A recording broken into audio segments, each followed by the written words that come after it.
I wanted to make this video to react to a video that I saw with Wes Huff talking about deconstruction. So I want to play the video. I'm going to do a reaction as we go. And I want to just do some reflections on deconstruction, but also really like why people still in certain types of Christianity don't really get deconstruction and some of the tactics that they use that really hurt people who are deconstructing. So let's watch a little bit of this. I think if we're talking about what I think are probably the legitimate issues with a lot of people who go through the quote unquote deconstruction, I'm not sure that they were given the proper nutrients and foundation and soil quality to be able to grow roots that actually gave them subsistence, so that when those things did happen, it was somewhat too late already. So this is like a really interesting beginning to this video, and already it's using the metaphor of the sower and the seeds, the famous parable of Jesus that the sower goes out to sow and some of the seeds just don't take root. And this is essentially what Wes is pulling on here. And I think what essentially happens, like this is the first step of gaslighting people who are deconstructing. It's never that the faith actually has a problem, although they will make a little nod. If you notice, they'll make a little nod to like, oh yeah, some people might have hurt them. So you'll see like very shallow concessions about problems with individual Christians, or even in a minute, problems with certain forms of Christian expression. But there's never a problem with the message. It's always the problem with the Christian. It's always a problem with the person deconstructing that your faith was never really strong enough. And this is just basic gaslighting. And no matter how many people I talk to who had incredibly strong faith, it's never really enough faith for the people still in the faith to acknowledge that you ever had real faith. And if you notice, this tactic insulates the message because the message can be protected. Nobody's ever going to say maybe the problem is with Christianity. Maybe the problem is with the message that we gave to these people. No, the problem's always with the person. Let's keep going. You know, what I would want to encourage people is that the point of deconstruction is reconstruction, because if you deconstruct something and you don't reconstruct it, it's just demolition, right? And so your worldview perspective shouldn't be a movement of demolition. Doubt is not a problem, but it's not the destination. Mm. So if we see doubt as the destination and we get fixated with that, we're not actually getting to the answers that we should be pursuing in a lot of those things. To some extent, I actually do agree with him that the problem of deconstruction can become living in a perpetual state of deconstruction. But what I would describe as reconstruction isn't always Christianity for people. And some people who deconstruct will find Christianity so repugnant they will never want to come back to it. And I think that's fine and pretty understandable, actually. So I think the main problem that I have with this is that the way he's characterizing deconstruction is to frame it as a type of immaturity, or to frame it as a type of process that needs to come full circle and go like back to where you started. Maybe he would probably say like maybe with a more robust faith or something, but the point is always to come back to Christianity. And again, it insulates the message. It starts from the presupposition that we have the truth, and any deconstruction just needs to go through like a normal valley of doubt and then come back to the truth that we hold, like the truth that you had in the first place. And one other thing that I find really interesting about Christian apologetics is that often Christian apologetics presents a sort of arc of imitation deconstruction. So you'll often hear people say like, it's okay to ask questions, let's ask questions. And then the Christian apologist gives you the right answers and you come back to where you were in the first place. So it's really interesting for me to watch how these certain streams of the Christian religion will use doubt and deconstruction as a way to frame this like imitation questioning, like this preset, very safe imitation period of questioning you can go through to always come back to the right answer. And therefore the people who deconstruct, that's not a destination. You have to come back to the right answer. And really what this is just another form of gaslighting, because the whole point is people who deconstruct are just incomplete. They just aren't mature enough to come back to the faith and reconstruct something. I think that's what I see a lot, is that people are kind of taking doubt and they're putting it in the place of the final place where the answer should come from. And they're pushing into their questions, but without actually trying to seek answers.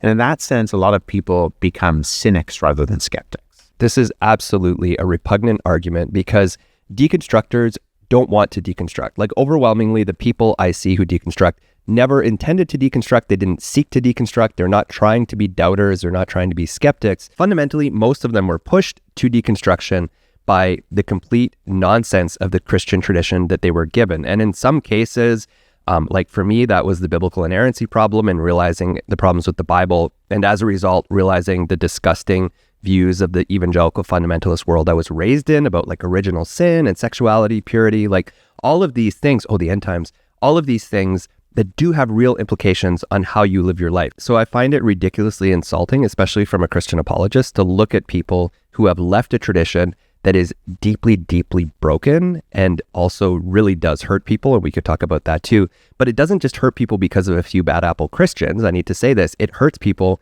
because the beliefs of evangelical Christianity, of evangelical fundamentalist Christianity, the beliefs are often so messed up that they have disgusting real world hurt that they do to people. So to turn around as a Christian apologist and act like these people just haven't looked hard enough for answers, especially when you work for an organization that ostensibly pretends to give people real answers and obviously doesn't, you're once again protecting the tradition, but you're actually insulting the people who are leaving. You're actually saying, you just didn't search hard enough because we have the answers. They're great, even though Christian apologetics falls really flat and has done so for me and a lot of people and completely misrepresents truths of history, for example, or where the Bible came from, all these types of things. And in this video, I talked about Christian apologetics and I called it a pseudo-intellectual defense of an anti-intellectual movement.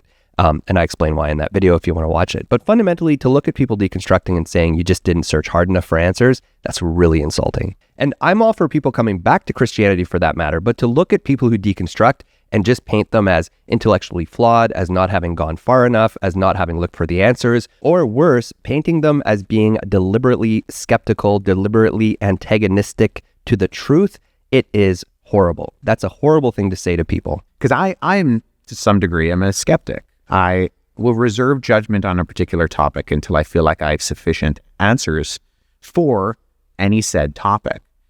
But a cynic, I think, is doing so because the questions are the endpoint for them. And I think that's where we should be honest and self-reflective and say, maybe there are actually answers that provide sufficient groundwork to actually reconstruct the deconstruction that we've been putting ourselves through. So just one quick reflection here on calling people who deconstruct cynics. I think it's funny that people who deconstruct, myself included, really wish that the faith had been true. Like, I think it's funny to assume that people were just hostile and wanted the faith to be false, because actually I find the complete inverse to be the truth. People who deconstruct often lose their communities, they're ostracized by families, they lose their jobs sometimes, they lose a lot of things. And people don't lose those things just because they want to be perpetual cynics. Again, you're misunderstanding what deconstruction actually is. The fact is that people have come up against such serious problems with the Christian tradition, and I could even say with the Christian tradition as it's been given to them, but I'm just going to say that Christian tradition generally, people have such serious problems with the Christian tradition that they choose to be honest sometimes, and a lot of people who are deconstructing are still sort of in the closet, but people choose to be honest and state their doubts, and they are ostracized and punished and all those things.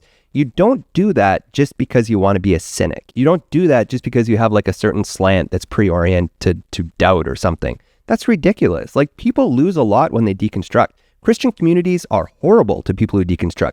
People on the internet are horrible to people who deconstruct, and especially if you talk about it. That's when you get the serious gaslighting. So painting people who deconstruct as if they are just willful cynics is really, really awful. In my instance, in the early 2000s, there was a lot of just kind of superficiality, seeker sensitivity that I think had the right motivation, but the wrong method by which to go about that. In that they genuinely saw that they wanted to get people through the doors of the church, which is a good goal to have. But in doing so, what they were trying to win them with is what they won them to. And so because it was very superficial, it was very kind of on the surface, it didn't have any substantial depth.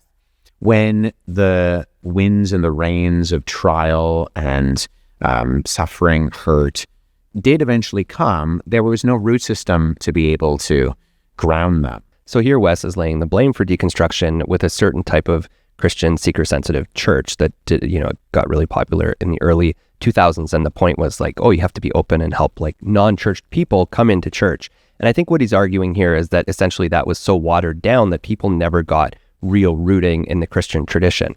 Now, I don't find that to be true. Once again, there may be some people who like had a superficial Christianity, whatever. I don't know. Like, different people are different.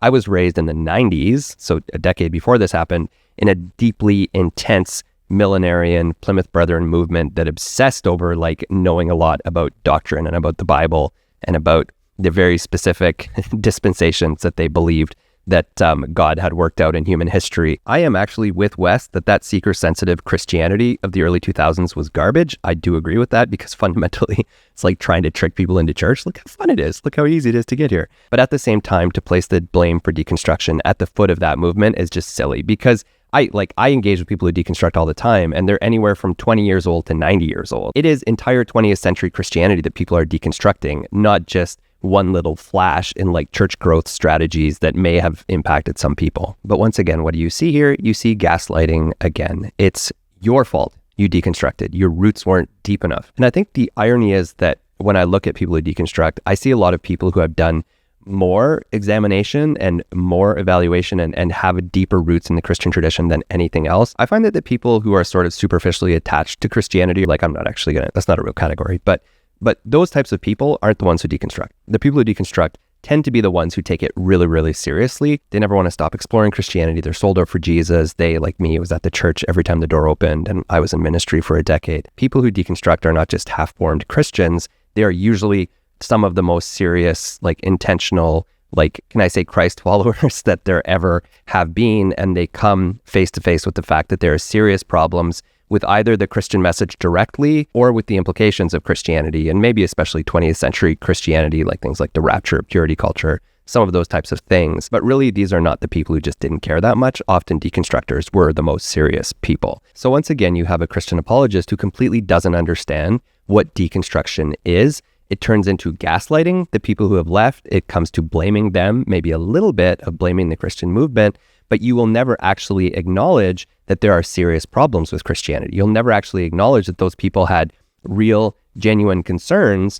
And you know, if you do, you'll say like, oh, well, it just can be checked the box with my nice little apologetic answer that can answer this. You just fundamentally still don't get deconstruction. And I really just wish that people still in Christian communities would stop trying to understand deconstruction, because you don't. You can't understand it when you're in the movement they deconstructed from. If you really want to know, go talk to some people who deconstructed and actually listen rather than waiting to check off the box and give them the right answers about how they need to reconstruct something that looks like the faith you want them to have. Because your faith is ultimately what's really broken and what is hurting people. Hope this was interesting to you. I'll see you next time. Hey, if you found this video interesting, you should check out this other video where I gave a history on where the modern apologetics movement comes from.